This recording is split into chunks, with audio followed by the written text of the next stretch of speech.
Ada berita bahwasannya ada yang namanya Riza Khalid Al-Qatiri ini divonis masuk dalam kategori orang yang korupsi. Apakah semua orang Arab yang marga-marga, ada marga Al-Qatiri segala macam itu termasuk Ba'alawi semua, begitu Pak Kiai? Begini ya, yang saya tahu kalau kita bicara Indonesia saja ya, Indonesia ini ada etnis Arab di Indonesia. Itu secara besar itu dibagi menjadi dua kelompok. Satu kelompok Ba'alawi, satu kelompok masyayikh, istilahnya itu. Kelompok Ba'alawi yaitu yang lebih mudah dikatakan termasuk min dzurriyyat Nabi Muhammad SAW, anak cucu Nabi Muhammad SAW. Sedangkan kelompok masyayikh itu kebanyakan min ashabin Nabi. Jadi runtutannya itu kepada sahabat-sahabat Nabi. Ada yang silsilahnya kepada Sayyidina Abu Bakar As-Siddiq, ada kepada Sayyidina Umar, Sayyidina Utsman dan lain sebagainya. Begitu.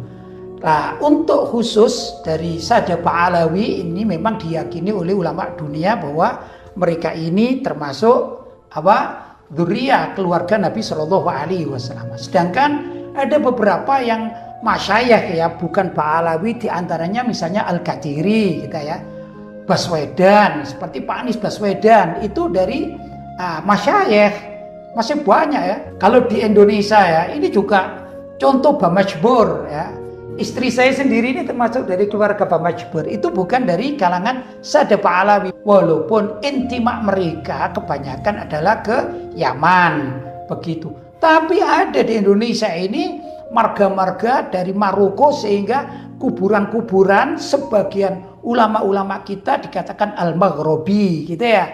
Ya nggak apa-apa, tapi yang jelas pada saat kemerdekaan bangsa Indonesia, rata-rata semua warga Arab di Indonesia ini kemudian berjanji menjadi penduduk Indonesia yang sejati. Ada itu sejarahnya, bisa dikaji di Departemen Pendidikan dan lain sebagainya, seperti itu yang saya tahu. Kalau dari Gus Wafinya ini, bagaimana tanggapan lebih lanjutnya? Ya, bismillahirrahmanirrahim. Ya, pada akhirnya semua akan Ba'alawi pada akhirnya.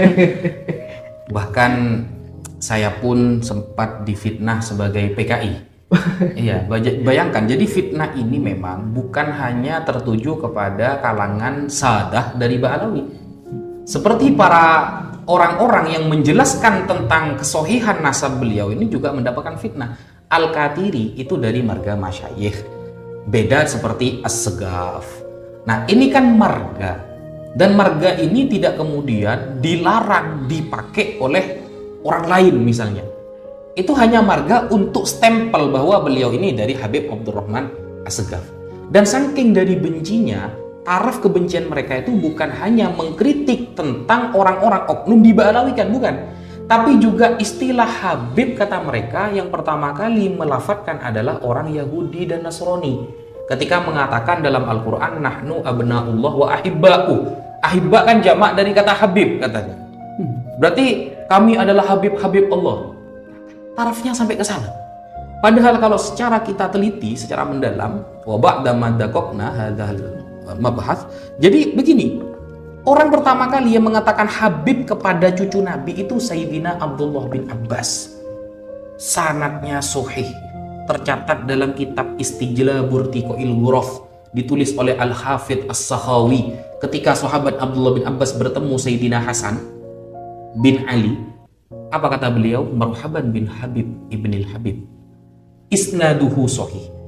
Jadi kalau ada orang nih mengatakan, yang pertama kali mengatakan lafaz Habib adalah orang Yahudi. Waduh, gimana nasib sahabat Abdullah bin Abbas yang mengatakan kepada Sayyidina Hasan marhaban bil Habib ibnil Habib.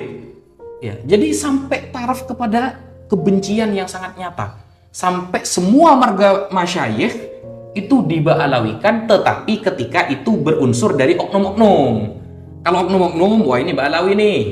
Kayak ada salah satu PKI yang bernama Aidit, padahal itu namanya Aidit, bukan marga ya. Bukan marga Aidit. Lalu ini Ba'alawi nih, kan Ba'alawi lagi akhirnya kan. Nah, maka kata Rasulullah SAW, ta'allamu min ansabikum ma tasiluna arhamakum. Jadi sebenarnya tujuan kita belajar ilmu nasab agar bertambah saudara, bersilaturahim, bukan saling menyerang dan saling memusuhi sesama umat muslim, begitu.